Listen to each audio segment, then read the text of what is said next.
नमस्कार, स्वागत है आप सभी का आपके अपने ऑनलाइन इंस्टीट्यूट निशांत ज्ञान के यूट्यूब प्लेटफॉर्म पर। मैं नितिन उपाध्याय आप सभी साथियों का स्वागत करता हूं, अभिनंदन करता हूं आज के अपने इस वीडियो में। मित्रों, आज के वीडियो का टॉपिक आप सभी लोग लगातार ये कह रहे थे कि भैया आप जो है मतलब चतुर्थ सेमेस्टर और द्वितीय सेमेस्टर जो 2021 बैच का बच्चा है, 2022 बैच का बच्चा, वो अपनी परीक्षा को और अन्य सारे डीएलएड से रिलेटेड फैक्ट जानकारी के लिए हमसे लगातार कमेंट कर रहे थे, क्योंकि अन्य जगहों पर जो है देखते हैं, कहते हैं भैया इस जगह इस दिन एग्ज़ाम हो रहा है, उस दिन एग्ज़ाम हो रहा है। इस तरीके की तमाम सारी भ्रामक सूचनाएं जो है यूट्यूब के माध्यम से चलती रहती हैं समाज में, मार्केट में। तो सभी चीज़ों को बताने के लिए मैं आपके सामने उपस्थित हुआ हूं। उसके पहले मैं आपसे कहूंगा, अगर आप चैनल पे नए हैं, चैनल को सब्सक्राइब आप सभी लोग जरूर कर दिया करिए, और अगर वीडियो पसंद आती है तो वीडियो को आप सभी अपने दोस्तों तक जरूर शेयर किया करिए, ठीक है। तो चलिए इस वीडियो की शुरुआत करते हैं, और इस वीडियो में सबसे पहले हम बात करते हैं 2021 बैच के चतुर्थ सेमेस्टर के छात्रों के लिए, ठीक है। चतुर्थ सेमेस्टर के छात्रों के लिए, इनके लिए बहुत बड़ा मौका है बिहार शिक्षक भर्ती में, जो लगातार हम अपडेट आपको दे रहे हैं। आप लोग पढ़ाई करते रहिए। 3 तारीख को नोटिफिकेशन आ रहा है, उसके बाद जो है अगर अपेयरिंग के लिए उसमें बोल दिया तो आप सभी लोग 100% शामिल हो रहे हो, आप सभी का कल्याण भी हो सकता है, ऐसा संभावना बहुत ज़्यादा है। फिलहाल आप लोग तैयारी करते रहिए, 2 तारीख 3 तारीख को सब कुछ चीज़ें पता चल जाएगी। उसके बाद मैं आपको बताता हूं कि आपके एग्ज़ाम फॉर्म या एग्ज़ाम को लेकर के क्या अपडेट है। तो मान के चलिएगा 15 तारीख के बाद, 15 दिसंबर के बाद ही आपका एग्ज़ाम होगा, उसके पहले नहीं होगा, ठीक है। 15 दिसंबर के बाद होगा। अब कुछ लोग ये बोल रहे थे कि भैया जो है हमारे यहाँ इंटर्नशिप अभी कंप्लीट नहीं हुई है, हमारे यहाँ ऐसी चीज़ें नहीं हुई हैं। तो ध्यान रखिएगा, 15 दिसंबर तक जो है हर जगह जो है लगभग टीचिंग वगैरह सब कुछ समाप्त हो जाएगा, इस बात को ध्यान रखिएगा, ठीक है। अब कुछ लोग कह रहे थे कि भैया 11 अक्टूबर को औपचारिकता समाप्त हो रही थी, चाहते तो नवंबर में एग्ज़ाम करवा लेते। लेकिन मैंने जब पता किया तो उन्होंने बताया कि 11 अक्टूबर को कुछ लोगों का ही शुरू हो पाया था। उसके बाद जब हम डायरेक्ट काउंसलिंग की प्रक्रिया से बच्चों का एडमिशन लिए थे तो उनकी औपचारिकता नवंबर चली गई थी। इस वजह से मैं अक्टूबर में मतलब नवंबर में तो एग्ज़ाम हो ही नहीं सकता है, क्योंकि जब डायरेक्ट एडमिशन लिया गया 11 अक्टूबर से पहला बैच स्टार्ट कर दिया। 21 बैच की बात मैं बता रहा हूँ कि जब मतलब कि डायरेक्ट काउंसलिंग के तहत लिया गया तो 11 अक्टूबर से सबका जो है क्लासेज वगैरह चल गई। उसके बाद डायरेक्ट काउंसलिंग की प्रक्रिया चली, क्योंकि सीट नहीं भरी थी। उसके बाद जो सीटें रिक्त रहीं, ठीक है, तो उन लोगों की औपचारिकता वो लोग मान रहे हैं कि हम नवंबर से शुरू किए हैं बैच।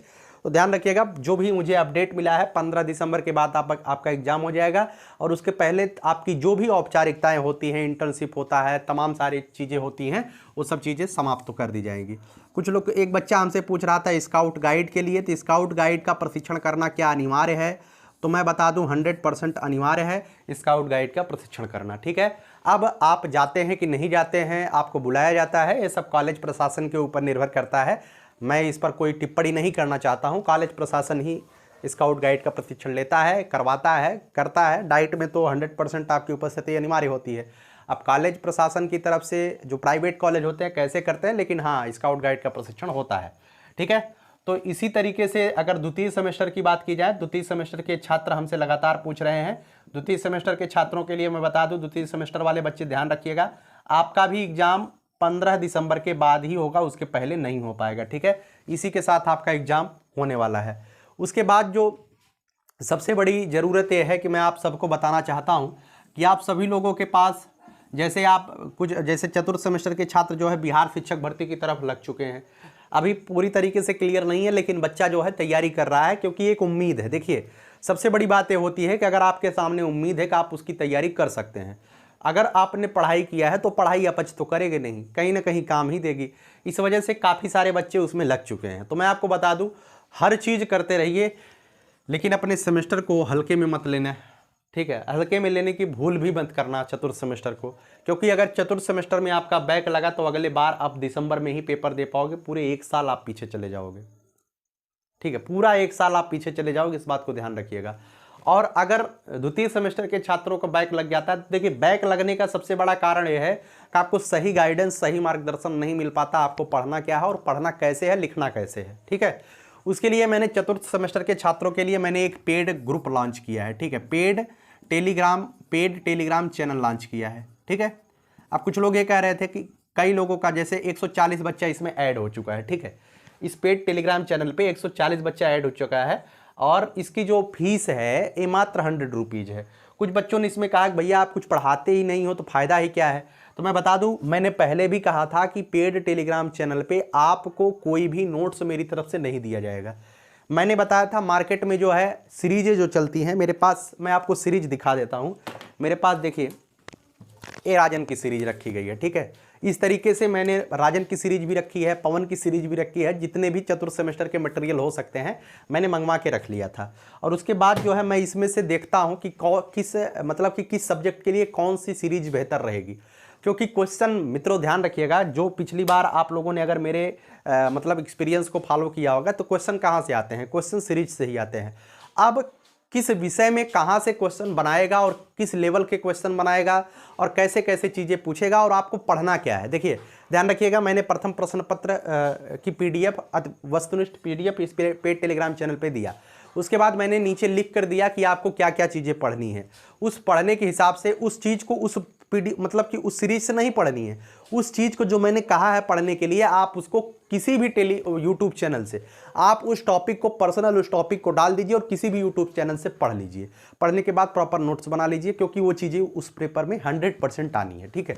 इसी वजह से ये बैच मेरी तरफ से लॉन्च किया गया। जो भी बच्चा जुड़ा है 100% उसको आखिरी तक फ़ायदा ही होगा।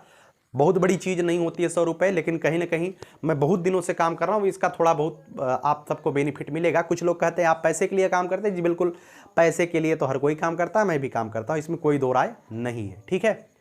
बाकी आपकी इच्छा, अगर जुड़ना चाहते हैं तो डिस्क्रिप्शन बॉक्स और कमेंट बॉक्स में लिंक दिया गया, आप जुड़ सकते हैं, ठीक है। इसी तरीके से मैंने जो है द्वितीय सेमेस्टर के लिए भी नोट्स लॉन्च किया था, काफ़ी सारे बच्चे इसमें जुड़े हैं, तो कोई दिक्कत नहीं है। मैं फिर से इसका प्रमोशन नहीं कर रहा हूँ, लेकिन चतुर्थ सेमेस्टर के बच्चों के लिए जरूर कर रहा हूँ, आप लोग जुड़िएगा, ठीक है। उसके बाद मैं आप सभी को बता दूं बिहार शिक्षक भर्ती के बारे में, जो हमारी इस वीडियो को देख रहे हैं, BPSC TRE 2 के बारे में, ठीक है, BPSC TRE के बारे में। तो मित्रों, इसका सबसे बेस्ट बुक कौन सा होता है, कुछ बच्चे हमसे बेस्ट बुक के बारे में पूछ रहे थे। Best book SCRT plus NCERT होगा, इसके अलावा बेस्ट बुक कुछ भी नहीं होता है, ठीक है। अगर आपका कोई भी सब्जेक्ट है, बिहार की SCRT आपको पढ़नी पड़ेगी, बिहार की NCERT नहीं, NCERT भी आप पढ़िएगा, SCRT भी आप पढ़िएगा। अब SCRT आपको मिलेगी कहाँ से, कुछ बच्चे ये कह रहे थे, आपको PDF फॉर्म में मिल सकती है, आप कोशिश करिएगा खोजने के लिए। बिहार की SCRT की बुक PDF फॉर्म में आपको मिल जाएगी। अब कहाँ मिलेगी, कैसे मिलेगी, इस वीडियो में मैं ये नहीं बता पाऊँगा, हाँ, लेकिन मार्केट में आपको बुक के तौर पर नहीं मिल सकती यहाँ पर, क्योंकि उत्तर प्रदेश है, बिहार की बुकें यहाँ नहीं आएंगी, ठीक है। बिहार में आपको मिल सकती है और बिहार आप जाएंगे नहीं, ठीक है, तो PDF के ही फॉर्म में आपको मिलेंगी, जहां भी मिलेंगी ये चीज़ें, ठीक है। तो उम्मीद करता हूं SCRT और NCERT आप पढ़ेंगे, और एक किरण पब्लिकेशन की जो है प्रैक्टिस वर्कबुक आई है किरण पब्लिकेशन की, आप वह भी ले सकते हैं। मैं भैया देखिए प्रमोशन नहीं कर रहा हूँ, ठीक है, इससे मुझे कोई पैसा नहीं मिला है। हाँ, किरण पब्लिकेशन की बुक को आप फॉलो कर सकते हैं, प्रैक्टिस वर्क बुक के लोग लॉन्च कर दिए हैं, 3-4 दिनों में मार्केट में आ जाएगी। और यूथ की भी प्रैक्टिस वर्क बुक आएगी, ये दोनों आपके लिए फ़ायदेमंद होगा, ठीक है। अगर आप 6 to 8 तैयारी करते हैं तो इसमें क्या इस बुक में क्या दिया गया होगा, इस बुक में जो है इसके अलग अलग लैंग्वेज के लिए अलग आएगी, SST के लिए अलग आएगी, उसके बाद जो है गणित विज्ञान के लिए अलग आएगी, तीनों के लिए अलग अलग बुक ये लोग लॉन्च किए हैं। इससे फ़ायदा आपका क्या होने वाला है, इससे फ़ायदा ये होने वाला है कि बिहार की SCRT और इंडिया की जो NCERT है उसके MCQs इसमें दिए गए हैं, और वहीं से क्वेश्चन भी बन रहा है, तो इसी MCQs को लगाने में फ़ायदा ही आपका होगा। और कोई स्टैंडर्ड बुक आप पढ़ेंगे ना तो उसमें स्टैंडर्ड चीज़ें दी गई हैं, बहुत छोटी छोटी चीज़ें पूछी जा रही हैं। अब जैसे कि यूपी पेट में क्वेश्चन पूछा गया, गांधी जी ने लंगोटी कब से पहनना शुरू किया था, ठीक है। कुछ लोगों को लगा कि बहुत अंदर से क्वेश्चन पूछ लिया, भाई अंदर से नहीं पूछा, NCERT में प्रॉपर लिखा गया है 1921 में गांधी जी ने सूट बूट को त्याग कर दिया था असहयोग आंदोलन के दौरान ही, और उसके बाद उन्होंने लंगोटी पहनना शुरू किया था, और उन्होंने कहा था कि कम से कम सितंबर 2023 से पहले हम सब कुछ त्याग देंगे और एक धोती से ही अपना जीवन यापन करेंगे, ठीक है। ये NCERT के सवाल थे, NCERT का एक एक पॉइंट से सवाल बनता है, इस बात को ध्यान रखिएगा, ठीक है। तो आपको प्रॉपर यही चीज़ें पढ़नी है।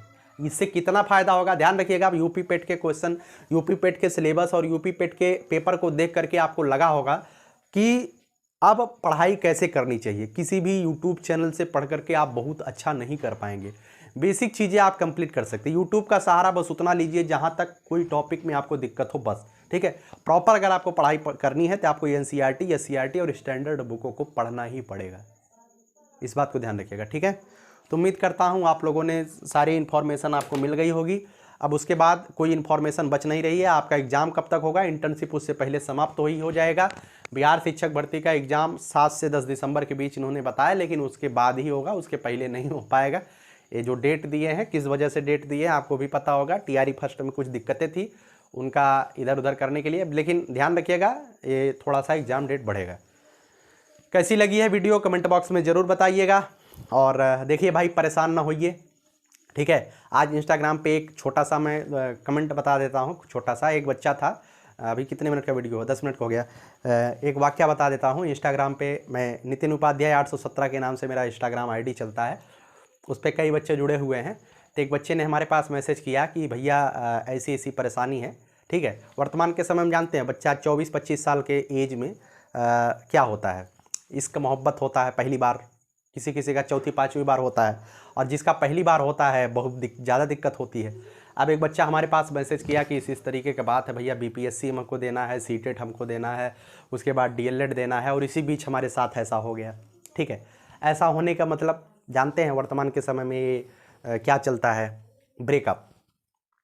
अब वो बहुत ज़्यादा परेशान थे, तो हम मतलब कि उनके गुरुजी लगते हैं, तो हमारे पास कंसल्ट करने के लिए, सलाह लेने के लिए हम क्या करें, ठीक है। तो ये शायद हो सकती है उसकी ही समस्या ना रही हो, काफ़ी लोगों की ऐसी समस्या रही हो। तो मैं आपको बता दूं, थोड़ा लड़कियों जो हमारी बहनें हैं उनको ख़राब लग सकता है, लेकिन देखिएगा ये सब चीज़ें जो है सामाजिक है। मैं इस वजह से अपने लोगों के लिए ये बात कर देता हूँ। ध्यान रखिएगा, मैं बच्चों के लिए ज़रूर हितकारी बातें बताऊँगा कि आप सभी लोग जितना अपने पर मेहनत करेंगे, जब आप बेहतर हो जाएंगे, निश्चित तौर पे आपको बेहतर मिल जाएगा, ठीक है। जो आपके लिए बना हुआ है वो आपके लिए 100% आपका ही होगा, ठीक है। तो इस बात को लेकर के परेशान नहीं होना है कि हम किसी से बहुत ज़्यादा जो है लगाव था, हम उसके लिए क्या क्या किए और उसके बाद हमको धोखा दे दी, ऐसा बात नहीं है। ये सब चीज़ें पहले से सुनिश्चित होती हैं कि आपके साथ ऐसा होना है, रियलिटी है, आपके साथ ऐसा होना है, ये तय है और वही हो रहा है आपके साथ, ठीक है। तो इन चक्करों में ना पड़ते हुए अपने आप को जो है आप बेहतर हैं, मुझे पता है कि आप बेहतर हैं, लेकिन आप अपने आप को और पॉलिश करिए और बेहतर बनाने की तरफ प्रयास करिए, ठीक है। अभी कॉफ़ी विद करण का एक शो हो रहा था, मैं आपको बताना चाहता हूं, आप सभी लोग मुझसे ज़्यादा जानते हैं, मुझे पता है। कॉफ़ी विद करण का एक शो हो रहा था, उसमें एक बहुत बड़े एक्टर हैं, रणवीर सिंह नाम है, और उनकी एक धर्मपत्नी इस समय है, और इसके पहले उनकी मासूका भी हुआ करती थी, उनका नाम है दीपिका पादुकोण, इस समय उनकी धर्मपत्नी है। कॉफ़ी विद करण के शो में जो है दीपिका पादुकोण ने कहा कि मैं कमिटेड तो थी रणवीर सिंह को लेकर के, लेकिन मैं बेहतर की तलाश कर रही थी। रणवीर सिंह इतने अच्छे एक्टर, पढ़ाई मतलब पैसे वगैरह के मामले में, फेम के मामले में आगे, लेकिन फिर भी उस लड़की ने एक्सेप्ट किया कि मैं कमिटेड तो थी इस बंदे को लेकर के, लेकिन मैं और भी बेहतर तलाश कर रही थी। तो ध्यान रखिएगा, परेशान ना होइए। ये हो सकता है कि सबकी मानसिकता ऐसी नहीं होती है, लेकिन फिलहाल अधिकांश लड़कियों की, अधिकांश की मानसिकता ऐसी होती है, अधिकांश, ठीक है। तो मैं शब्द नहीं यूज कर पा रहा हूँ, लेकिन हाँ ऐसी मानसिकता होती है, मुझे ऐसा लगता है। तो लड़कों के लिए यही सजेशन है कि आपको परेशान नहीं होना है बहुत ज़्यादा, जो भी चलता है उसको चलने दीजिए, बस अपने आप को बेहतर बनाने का प्रयास करिए। स्वार्थता ही वर्तमान के समय में पूरे कलयुग पर लागू है। माता का मतलब कि आपके पिता के पर स्वार्थ, अब कुछ लोग कहेंगे इसमें कहाँ स्वार्थ होता है, आप मानिए इस बात को, ठीक है। इस बात को मानिए कि तुलसी स्वार्थ मीत सब परमार्थ रघुनाथ। जिस दिन स्वार्थ आपसे खत्म हुआ किसी भी व्यक्ति का, आप उसके योग्य नहीं रहे, जिस दिन आपके लिए स्वार्थ खत्म हुआ, ठीक है। जब तक स्वार्थ है तब तक आप उसके हितैषी हैं, जिस दिन उसका स्वार्थ समाप्त हुआ उस दिन आपको पहचानेगा भी व्यक्ति नहीं कि आप क्या हैं, कैसे हैं। तो इस बात को समझने का प्रयास करिए, अपने आप को परिपक्व बनाइए। दुनिया रंगीन है, इसका आनंद लीजिए, बस बेहतर को और बेहतर बनाने का प्रयास करिए। मेरी बातें आपको समझ में आ ही रही होंगी क्या मैं बोलना चाहता हूँ। हाँ, कोई गलत चीज़ नहीं है, लेकिन इसको लेकर के आप अपने करियर को दांव पे लगा दें, ये गलत है। आपकी करियर मोस्ट होना चाहिए, प्रथम वरीयता होनी चाहिए। आप ज़िंदगी में जो कुछ भी करते हैं वो आपकी द्वितीय प्रेफरेंस होना चाहिए, सेकंड प्रेफरेंस होना चाहिए, ठीक है। तो चलिए, उम्मीद करता हूँ सब चीज़ें आप समझ रहे हैं, मुझे समझाने की कोई आवश्यकता भी नहीं है, ठीक है। यही जज्बा रहा तो मुश्किलों का हल भी निकलेगा। जमी बंजर हुई तो क्या वहीं से जल भी निकलेगा। न हो मायूस न घबराई अंधेरे से मेरे साथी, इन्हीं रातों के दामन से सुनहरा कल भी निकलेगा। बहुत बहुत धन्यवाद, आभार। जय हिंद, जय भारत, लव यू ऑल।